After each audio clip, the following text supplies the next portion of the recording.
The instant I heard her voice on that machine, my world crumbled, steering me toward betrayal and a chilling, unforeseen retribution. I was raised in a small community where everyone knew all about each other. Confidential matters never lasted. Any error quickly became the primary topic at every meal. My youthful antics often reached my parents before I returned home, thanks to the town's active rumor network.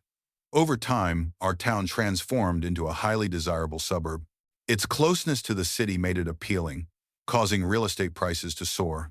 Local inhabitants struggled to afford property, creating a rift between established residents and recent arrivals looking for a brief stepping stone. I married Claire, my childhood sweetheart, at 21. We had been together since our teenage years, and I assumed our bond would last forever. But Claire had other intentions. Our town, home to 12,000 people, was the kind of setting where news spread rapidly, and keeping anything hidden was simply not possible.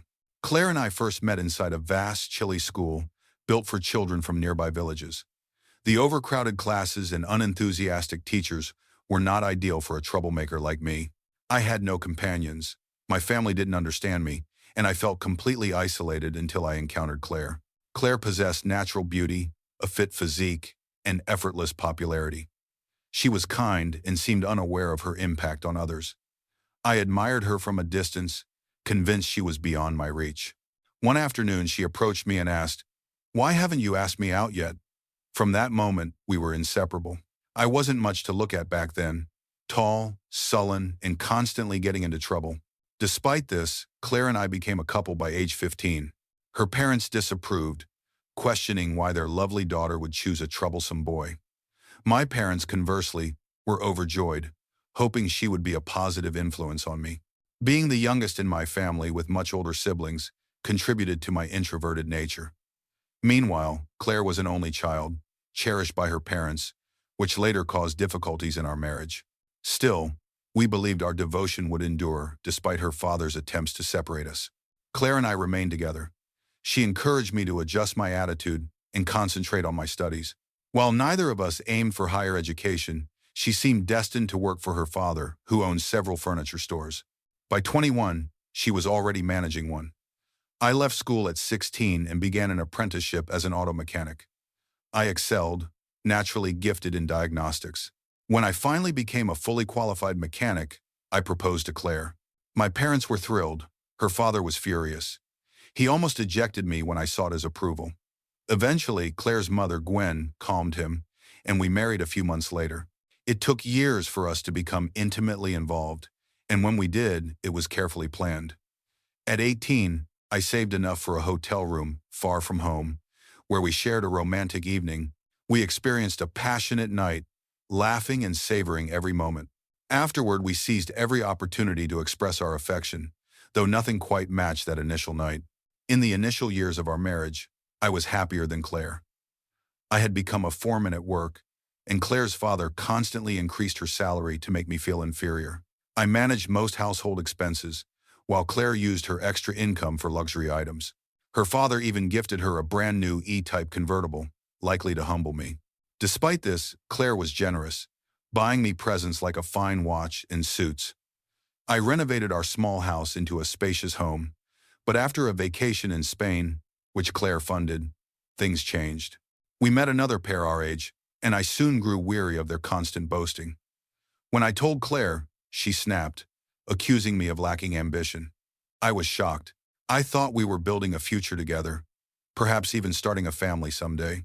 Clearly, I was mistaken. After that journey, Claire became increasingly discontent with our life.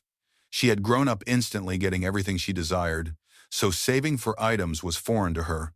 Her father didn't help, continuing to buy her whatever she wished.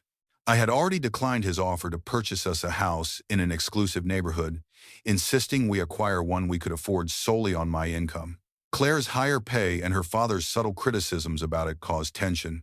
I turned to martial arts, spending most evenings training, which created more distance between us. Claire began going out with her single friends during the week, while we reserved weekends for dining and dancing. Despite our separate social lives, home life seemed okay. We laughed, conversed, and maintained a physical relationship. I never suspected our marriage was truly in trouble until the day that altered everything. One morning, I stopped by the house to retrieve a customer's vehicle and check for mail. I noticed the answering machine's indicator light flashing and casually pressed play. My wife's voice came through, speaking to a man I didn't recognize. They flirted, discussed their time together, and made fun of me. My heart sank. I replayed the message, hoping it was a joke. It wasn't. Claire was having an affair.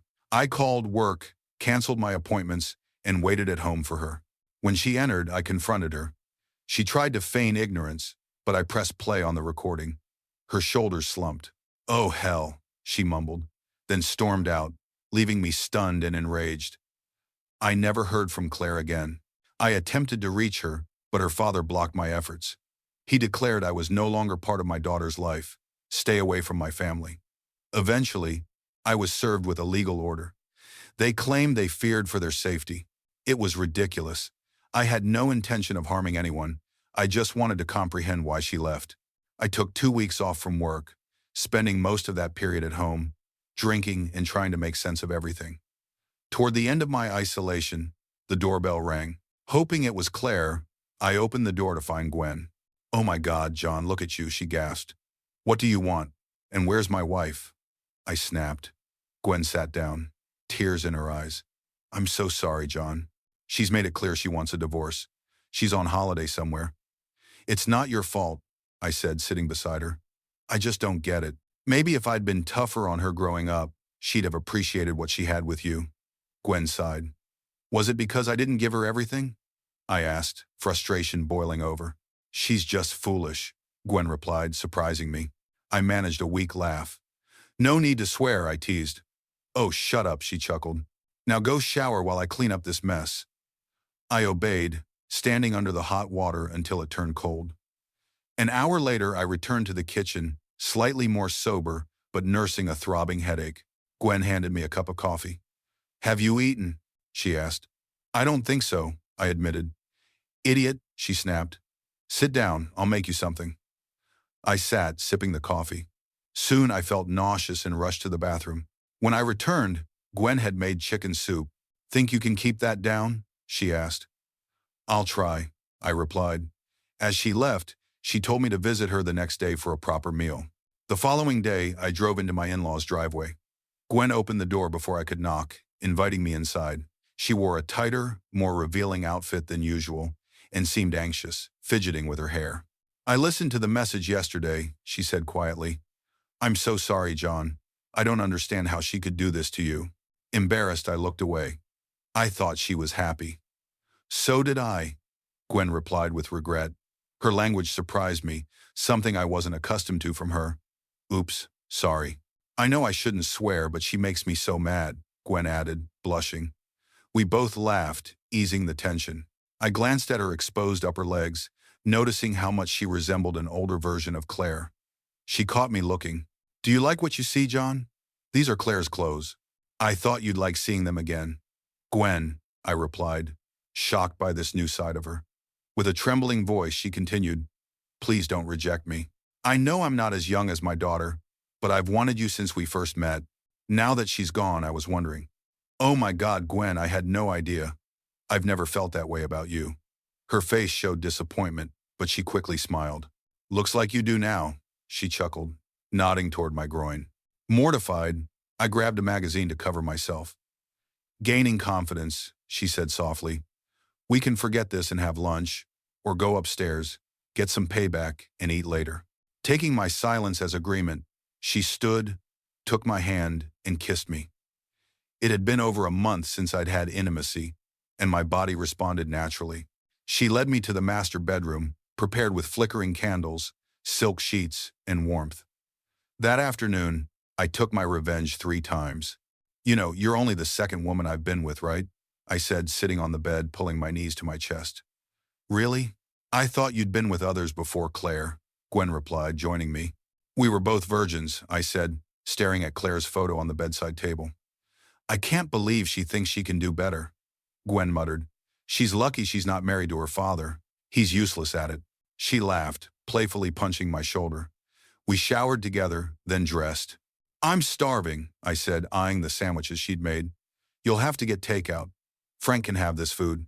You've had his wife all afternoon, so he might as well have your lunch," Gwen joked, pushing me out the door with one last kiss.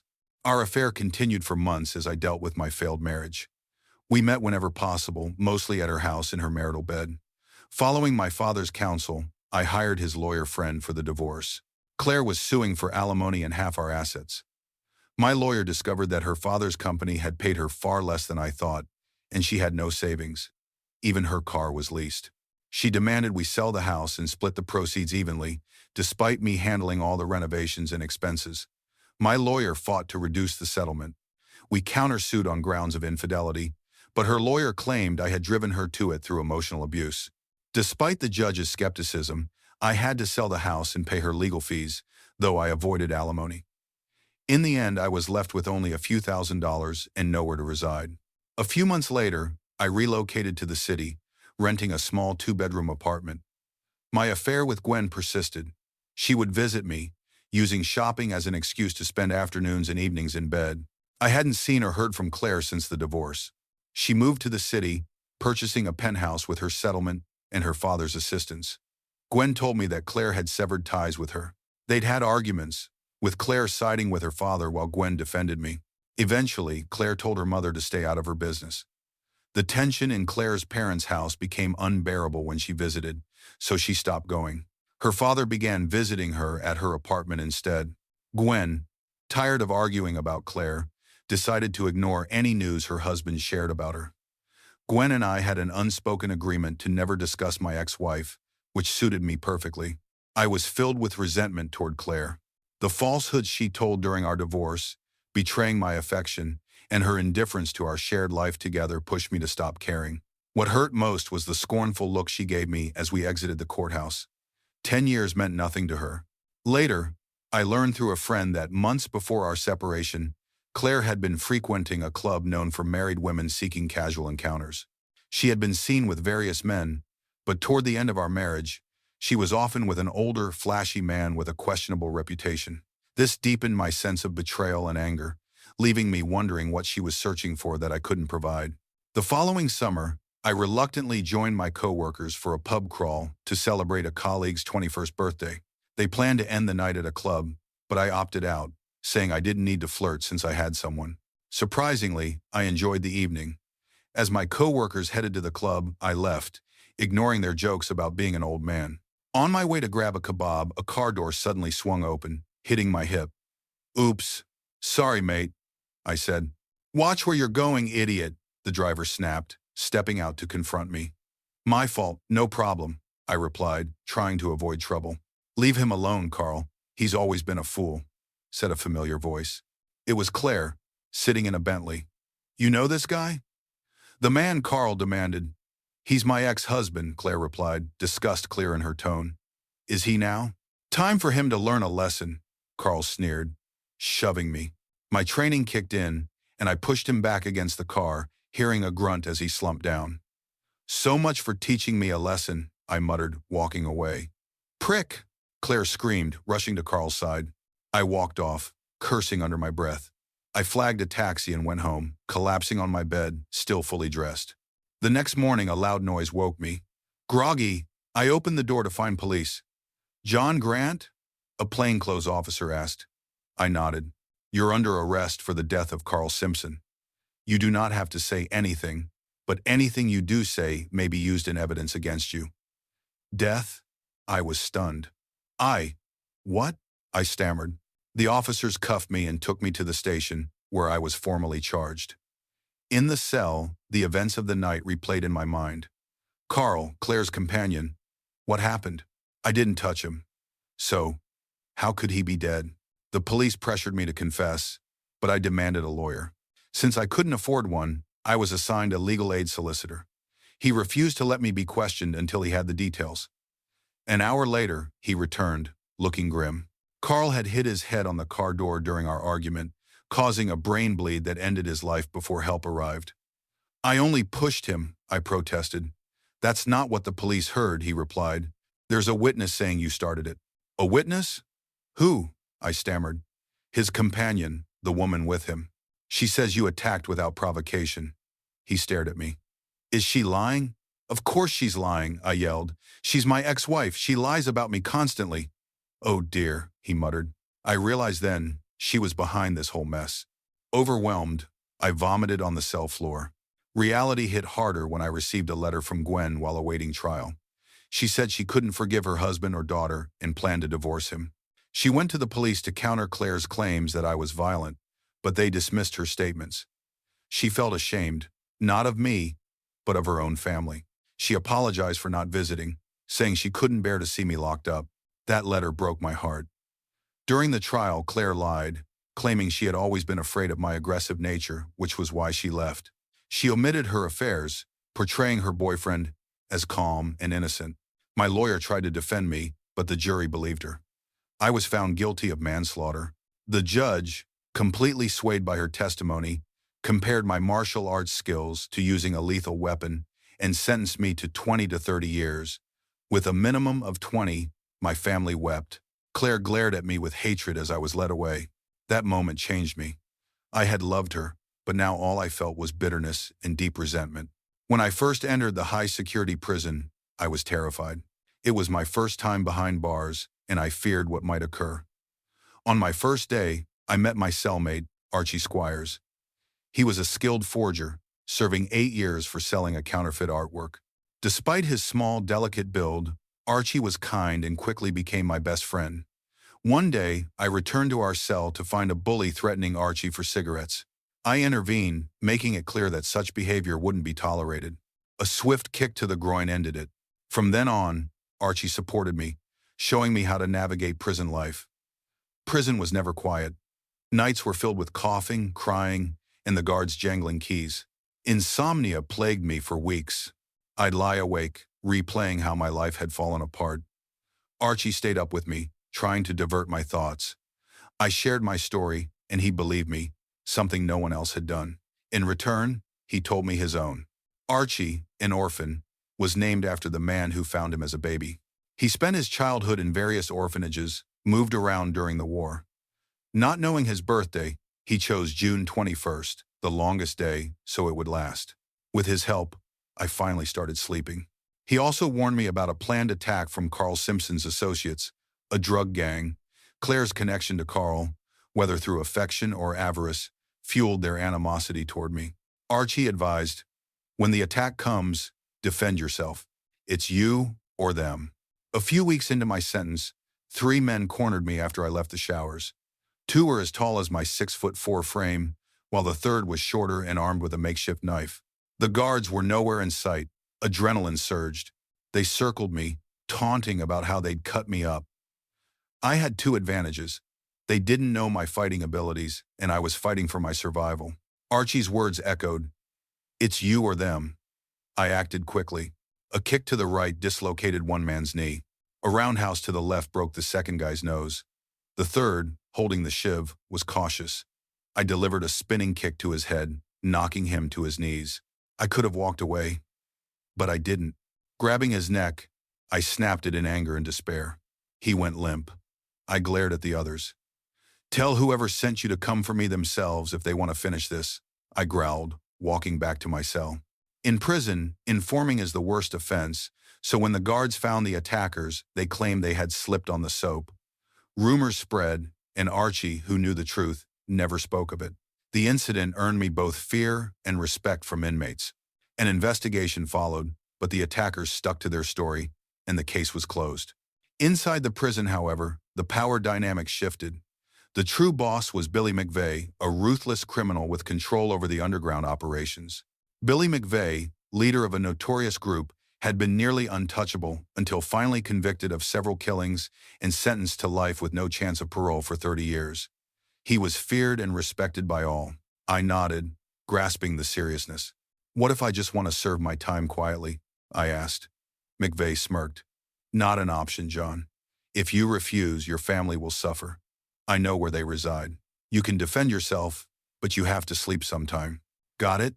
His threat was unmistakable. Refusal meant my family would be at risk. I felt anger toward McVeigh, Claire, and myself. I had already dispatched 2 men. I wasn't innocent anymore. I had no reason to decline. I was confined for 20 years. Why not make the most of it? I shook his hand. "I understand, Mr. McVeigh. You've got a new employee. Good, now go back to your cell. Your skills won't be needed often." he said with a chilling stare. He was right. Stories of my fight were exaggerated into legend. The two survivors were transferred, leaving no one to dispute the tales. On McVeigh's suggestion, I started training in the yard to maintain my image as a deadly force. After Lethal Weapon premiered, inmates nicknamed me Riggs. I learned that my attackers were linked to Carl Simpson's gang. Once they found out I worked for Billy, they left me alone. Working for McVeigh came with advantages. Guards avoided me, inmates kept their distance, and I received better food. I even had a steady supply of soft toilet paper. A luxury. Like other long-term inmates, I faced the problem of no intimacy. Archie teased me, calling me a frustrated old woman. Billy, however, had a solution. The prison governor's secretary, Christine, was sex-starved and on Billy's payroll. She indulged her desires with selected inmates. Once a month, I would be summoned to the governor's office, finding Christine waiting for me. Inmates came and went, and eventually Archie's time was up. We promised to keep in contact.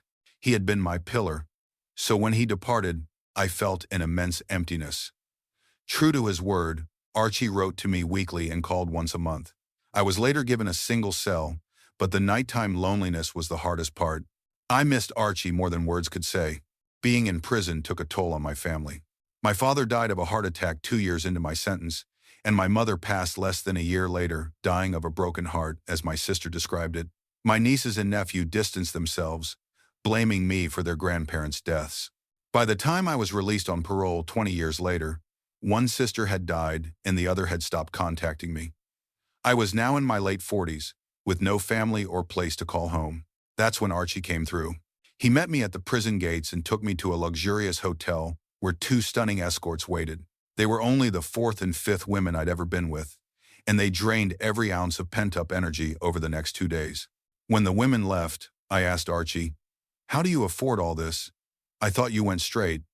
"Not exactly," he laughed. "I took your advice.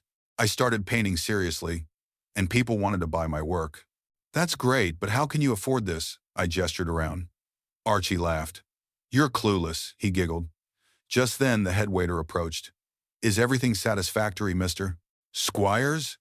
Archie tipped him generously. Then a young girl shyly asked for his autograph. Archie sketched her face on a napkin, signed it, and wished her well. The girl was thrilled. In the lounge, I said, "I feel like I'm missing something." "Oh, you think so?" Archie grinned. "Let me explain," he said. He began telling me how he used his artistic talent for legitimate portraiture after his release. Starting small, he sold paintings at a market stall. One of his creations caught the eye of an art critic's daughter, leading to a review that propelled him to fame. Now his works were in high demand. "How rich are you?" I asked. Archie laughed, pouring more brandy. "My last painting sold for $350,000. The next morning, I woke up feeling terrible. My head throbbed, and I barely made it to the bathroom before getting sick. When I stumbled back to my room, Archie was already up, dressed in jeans and a white t-shirt, looking like an older James Dean. The only hint of last night's drinking was his aviator sunglasses. "Morning, how are you feeling?" he greeted cheerfully. "How do you look so normal?" I grumbled, collapsing onto the bed. "Practice?" he laughed. "Now get showered, we've got things to do." He tossed me a towel and headed to breakfast. Eventually, I made it downstairs. The concierge informed me, "Mr. Squires is waiting outside." I found Archie in his BMW convertible, blasting rock music. I got in and immediately turned it off, which made him chuckle. "Lightweight," he teased as we drove off. We went shopping, where he insisted on buying me a new wardrobe from expensive stores. When I protested, he snapped, "I owe you everything. Now shut up and enjoy it." Trying to hide my emotions, I went along. Later, we stopped at an old country pub for lunch. As we relaxed, Archie said, "We need to discuss your future." "What future?" I replied bitterly. "I'm nearly 50, a convicted killer with no skills or place to go." "Exactly," he replied. "You could work for McVeigh in London, but you're better than that. I need a personal assistant. Work with me." "And how do I do that?" "I can't leave the country while on parole," and Billy's invitation felt more like an order, I countered. "All taken care of," he said smoothly, pulling out an old, well-used passport and tossing it on the table. I picked up the small red passport, stunned. Inside was a photo that looked just like me, only with shorter hair and a goatee. "How did you get this?" I asked. Let's just say I like to keep my skills sharp, Archie laughed. Did you notice the name? I glanced closer. Very funny, I said, noticing his grin. Archie got up. I need to use the restroom. I sat there staring at the passport. I knew it wasn't legal, but it looked genuine. It might just work as my ticket out. Well, Archie's voice brought me back to reality. Ready to see the world, John Riggs?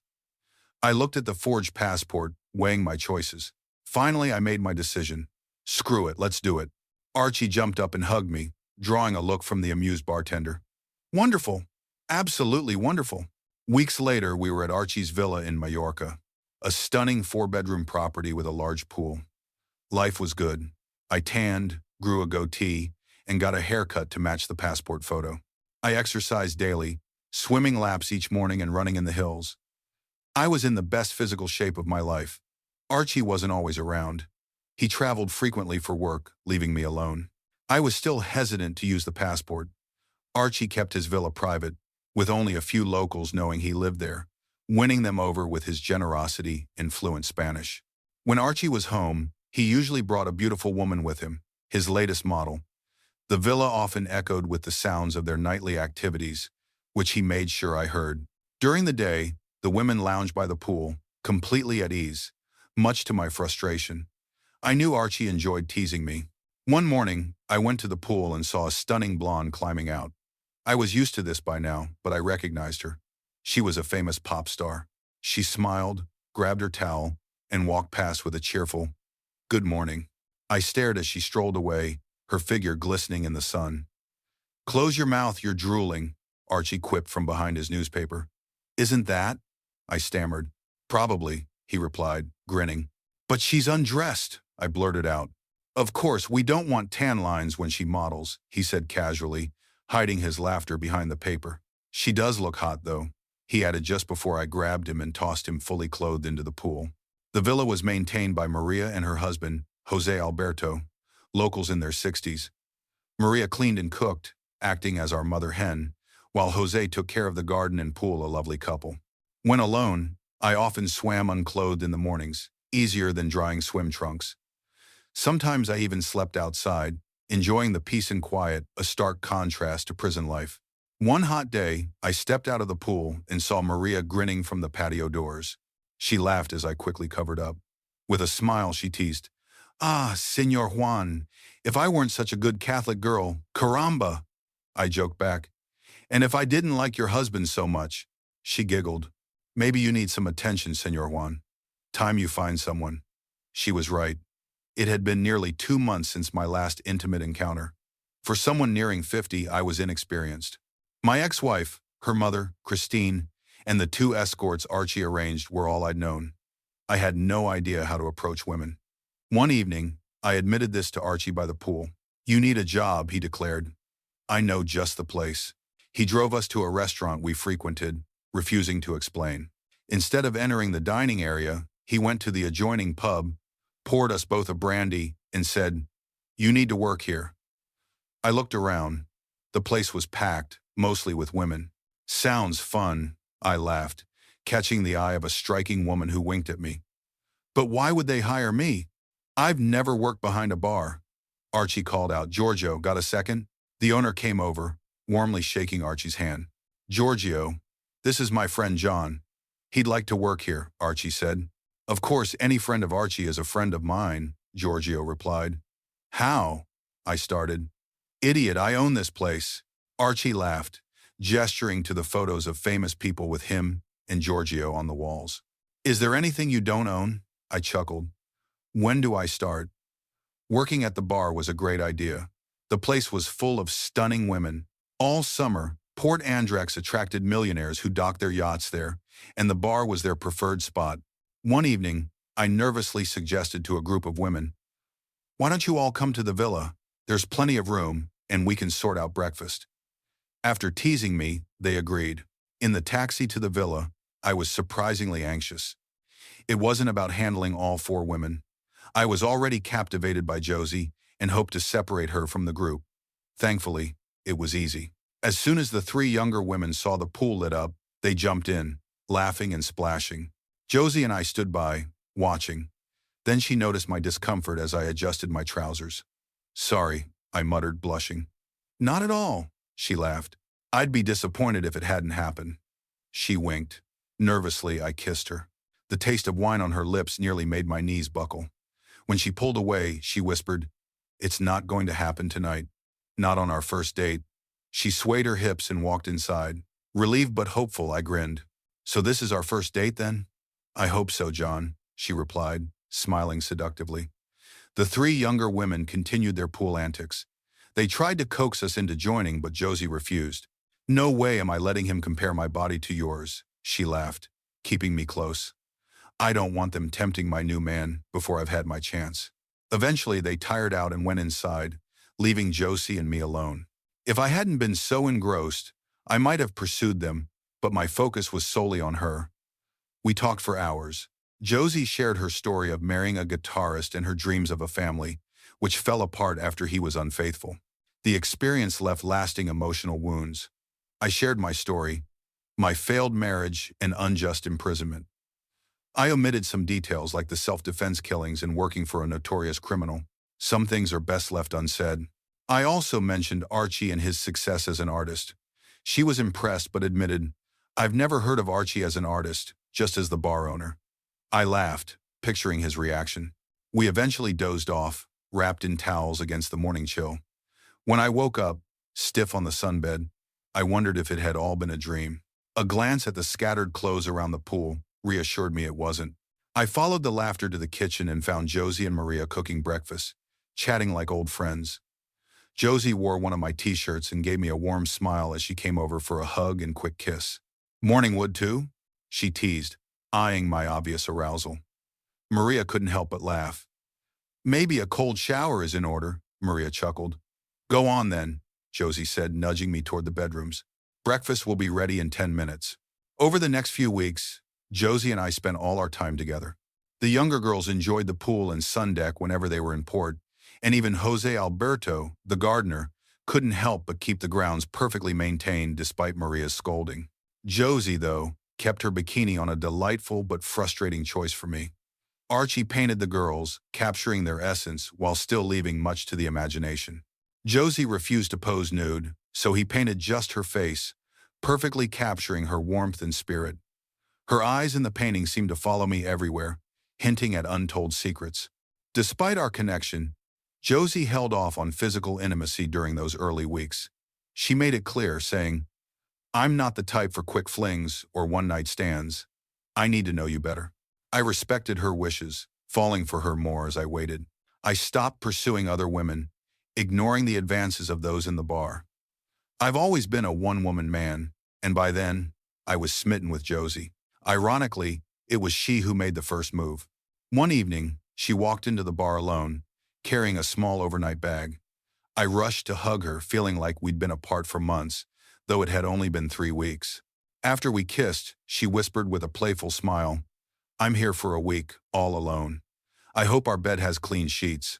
"Of course, madam," I replied, grinning. Her words hit me, and I called over my shoulder, "Giorgio, I'll see you in a week." With laughter from the staff, we left for the villa. 15 minutes later, we stumbled into my bedroom, kissing. Then I realized, oh no, I don't have any condoms. "Do we need them?" she asked. "What about pregnancy? Are you on the pill?" I asked, to which she burst into laughter. "John, how old do you think I am?" "My childbearing days are long gone," she giggled. We had never discussed our ages, but she confessed, "I'm 53. I was shocked. She looked much younger. "Well, that's a relief," I laughed, pulling her in for another kiss. That week was magical. We made love, talked, swam, and laughed like teenagers. We spent most of our time undressed, except when Maria was around. By the end, I was nearly exhausted. Josie had to return to her cruise ship, and Archie was coming back soon, which would end our villa escapades anyway. As we lay on the bed after our final farewell, Josie whispered, "Come with me, John." "I thought I just did," I joked, earning a playful nudge. "Seriously," she laughed, "come work on the ship.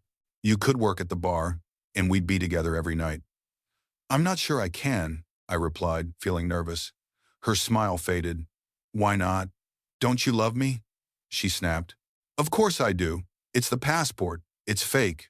If anyone finds out, I could be arrested and sent back to prison for breaking my parole, I explained. You worry too much, she said with a laugh. If Archie is as good as you say, you'll be fine. Just think about it, okay? She kissed me before heading to the bathroom, swaying her hips as she left. The next 3 weeks dragged. Archie and I talked about my options. If I joined Josie, it was risky, but was it worth it? Archie reassured me, promising he could handle the paperwork. One night after a few drinks, he asked, would you risk 30 years of happiness or another 10 in jail? It wasn't much of a choice. I'd already lost 20 years. I wasn't about to waste more sneaking around for short visits with Josie. I decided to go for it and even planned to propose. When I told Archie, he laughed but promised to remember in case I backed out. Surprisingly, I didn't forget. The next day, I searched Palma for a ring, refusing Archie's offer to pay. I bought a modest one within my budget, hoping she'd like it. She did, showering me with kisses, tears of joy streaming down her face. Suddenly, Archie, Maria, Giorgio, and the bar staff burst into the lounge with champagne to celebrate. I later asked Archie, what if she'd said no? I'd have ordered double the champagne to drown our sorrows, he laughed. Over the next few months, we planned the wedding. We had little family, so a long engagement wasn't needed. Archie's lawyer in Palma handled the paperwork, creating documents making me a Guernsey citizen who had never been married. They passed scrutiny at the mayor's office. Josie managed the bridesmaids' dresses, while Archie and I handled our suits. On a sunny autumn day in late October, we married. Josie looked stunning in a cream silk dress that showed off her tan. She bounced around during the ceremony, spreading joy to everyone. The bridesmaids, dressed in crimson, dazzled with their dancers' bodies and long legs, captivating many guests. I had eyes only for my radiant bride. I couldn't believe my fortune. The reception was at the bar, where Giorgio and Maria provided food and drinks, courtesy of my best man, Archie. Archie gave a hilarious speech and surprised us with a wedding gift, a 2-week safari in Kenya. Josie squealed with delight. I also met Felix, my soon-to-be boss on the ship. He was around my age, tall, with black hair flecked with gray. He was affectionate with Josie, but clearly harmlessly flamboyant. After the wedding, we checked into the island's poshest hotel, courtesy of Archie. Our sweet Josie undressed, and we made love, our first as husband and wife. It was different, filled with deep emotion. We fell asleep wrapped around each other, content and ready for our honeymoon. The following months were bliss. Our honeymoon in Kenya was incredible. Days on safari and nights making love. Back at the villa, Archie had vacated the master bedroom for us. Maria and Jose Alberto took care of the house and garden, while Josie enjoyed being a housewife, especially cooking. She and Maria made a great team in the kitchen. The bridesmaids visited whenever they could, though less often than in summer. Christmas came and went, celebrated with a party at the villa. My 50th birthday in February was celebrated similarly. By April, we packed up to start work on the ship, a fresh experience for me and a chance for Josie to sing for the public again. Our first cruise around Italy's coast was eye-opening. It was my first time outside England and Spain. We worked late evenings, giving us free afternoons to explore. Josie, having seen it all before, loved showing me around. Being at sea with someone you love adds a special romance. All too soon, our first cruise ended, and we returned to the villa. I excitedly shared my experiences with Archie, who patiently listened before suggesting we all celebrate by jumping into the pool. This routine continued for a few years. We'd be away for 3 to 4 weeks in summer and longer during winter cruises, which meant missing holidays like Christmas. One Christmas, Archie surprised us by joining our ship, saying he had nothing better to do. We had a wonderful time. Archie was a hit, mingling effortlessly with everyone. For a few years, this lifestyle was perfect. I worked up to managing the main bar where Josie sang nightly. The Sky Lounge on the top deck offered panoramic ocean views. Josie loved performing there, and I couldn't be prouder when the audience cheered for her encore after every set. But on December 14th, 1998, everything changed. As we watched new passengers board, a black limousine pulled up. An older, balding man stepped out, followed by a woman who made my heart skip a beat. It was my ex-wife, looking just like her mother. My heart raced as I watched her confidently stride toward the ship. "John, what's wrong?" Josie asked, shaking my arm. "I'm feeling a bit nauseous," I lied. I think I'll go lie down. I'll come with you. You look awful. No, you stay here, I insisted, nearly running to our cabin. What was I going to do if she recognized me? I could lose everything. In the cabin, I grabbed the scotch and downed several swigs, letting the burn calm me. Maybe I could avoid her. She didn't know I was on the ship. Should I tell Josie? Definitely not. She'd confront my ex in an instant. This was my burden. For the next few days, I hid in the cabin as much as possible, leaving only at night for my shift. Every time the bar door opened, I tensed, fearing it was her. Josie noticed my change in behavior. I was quiet, irritable, and far from my usual self. She kept asking what was wrong, but I insisted I was just feeling unwell. Normally, I'd unwind at the gym after my shift. Jimmy, the leisure manager, had given me a key to use it whenever it was empty, usually around 3 a.m. But those first few days, I skipped the gym and went straight to the cabin to be with Josie.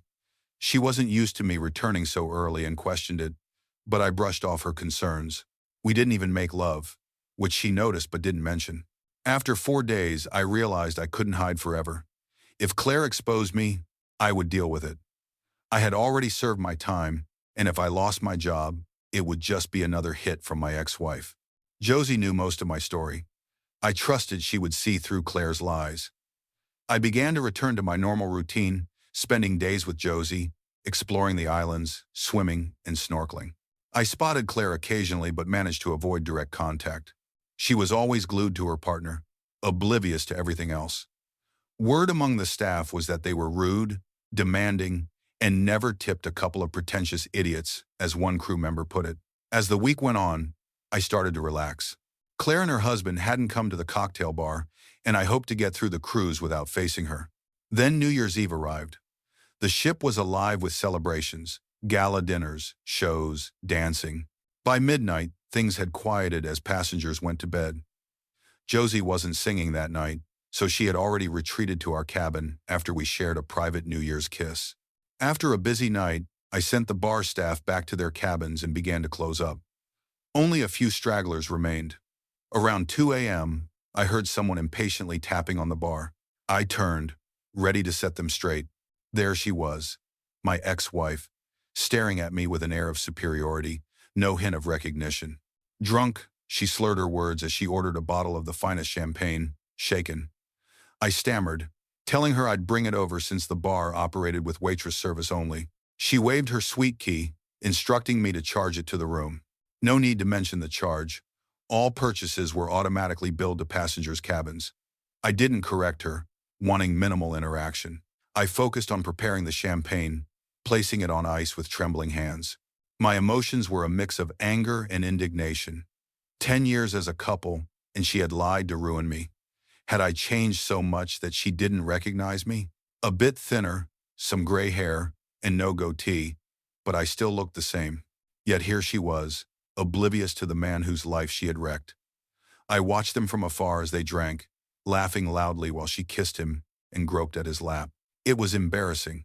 A wealthy old man flaunting his trophy wife, behaving like randy teenagers. Normally, I'd suggest they take it to their cabin, but I kept my distance. Thankfully, the lounge was nearly empty, so their behavior didn't matter. They finally left after about half an hour. She dragged her drunk husband to his feet, grabbed the champagne, and staggered out. I sighed in relief, my heart slowing. Maybe she hadn't recognized me. With a few days left on the cruise, I hoped this nightmare would pass. I was wrong. The next day, for the first time since she boarded, I felt like myself again. I made love to Josie multiple times, enjoying our day together in the cabin. By the time we started our shift, I was worn out and starving. That night they returned, sober at first. They watched Josie set, clapping politely with the crowd. I felt more relaxed, thinking if I kept my distance, she wouldn't notice me. They ordered 2 more bottles of wine, getting drunk before leaving, singing off-key as they staggered out. For now, they were out of my life again. After they left, I cleared their table. Picking up a crumpled napkin, I noticed writing on it. My heart sank when I read, "I know who you are." Panic washed over me. I felt faint and sat down. My life with Josie was about to be ruined, and I knew Claire would enjoy destroying me again. Tears filled my eyes. I heard someone approach. "John, you look awful. Are you okay?" I barely registered who it was. "No. I'll be fine. Just need to sit for a bit, I muttered, stumbling back to the storeroom, clutching the note. My mind raced for a way out. I knew the phone would ring soon. When it did, I almost jumped out of my skin. Hello, Sky Lounge, I answered. Hello, John. Long time no see. Her voice chilled me. What do you want, Claire? Can't you just leave me alone? Chuckling, she replied, Oh, I don't think so. I need you to do something for me. What the hell do you want now? Now, John, no need for hostility. Come to my cabin in an hour, and you'll find out. Go to hell, Claire. We're finished.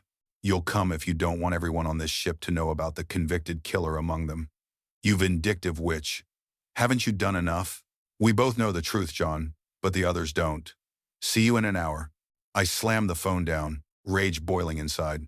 I knew she would carry out her threat. I had no choice. An hour later, I stood outside the presidential suite, secluded with a private balcony. Josie and I had used this suite for secret rendezvous when it was vacant. Now, it was an ominous place.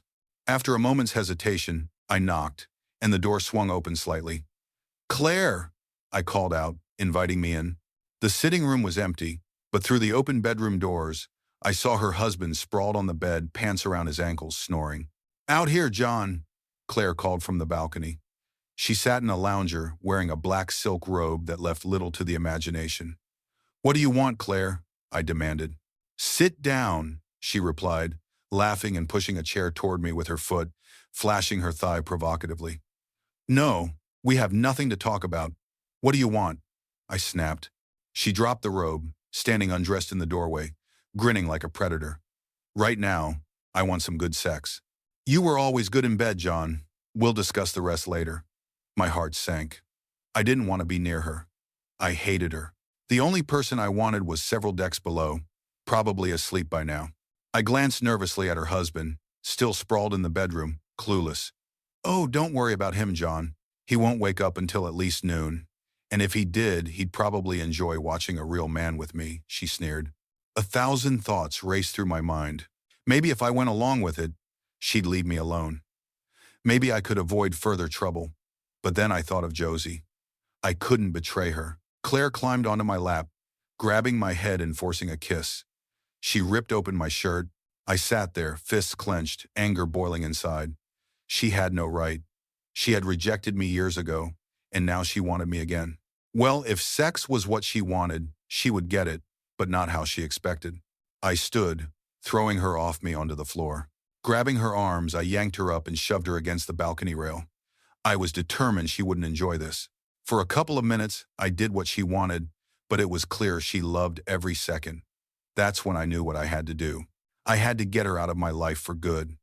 I grabbed her hair, lifted her over the railing. Her scream vanished into the night as she fell into the dark sea below. Silence filled the air, except for the sound of the water far below. I felt strangely calm. No remorse, no regrets. It's true, taking a life gets easier each time. She had threatened my marriage and had to go. She had stolen 20 years of my life and now wanted to destroy my happiness. No more. Enough was enough. I glanced into the bedroom. Her husband was still passed out. He was lucky. If he'd woken, he'd have gone over too. I buttoned my shirt, fixed my hair, and checked for any trace of myself. A couple of buttons were on the floor, so I kicked them over the side. I poured out the scotch and wiped the glass clean. Then I quietly left the suite and returned to my cabin, slipping into bed beside Josie. I didn't sleep, just listened to her breathing, my mind racing. The next afternoon, chaos erupted. Rumors circulated that a passenger had fallen overboard. Her husband woke up to find her missing, but searches turned up nothing. The captain decided not to turn back in the middle of the Atlantic. Finding her was nearly impossible. The staff, including myself, gave statements about the couple's condition when they left the bar. Her husband was distraught, blaming himself for being too drunk to protect his wonderful wife. Speculation spread. Some thought he pushed her. Others believed she jumped. Theories ran wild among the nearly 4,000 people on board. None of them even close to the truth, except for me. I knew exactly what happened but kept silent. The ship grew quiet and somber for the remainder of the journey. Entertainment was canceled out of respect, so Josie joined me in the bar during the evenings. We docked 2 days later in Palma. The Spanish police took our statements but agreed with the captain's conclusion. A tragic accident. Everything had gone as planned. And that's the end of my story. Do I feel guilty? Not really. I spent 20 years in prison for a crime I didn't commit. This felt like balancing the scales. 15 years later, I occasionally feel a hint of remorse, but not much. If I hadn't been sent to prison, I wouldn't have met Archie, moved to Mallorca, or found Josie. In a twisted way, I have Claire to thank for my life now. But those regrets quickly fade when I think of Claire. I remember an eye for an eye, a life for a life. She stole a part of my life, so I took hers. She turned me into this, a cold-hearted killer, so screw her.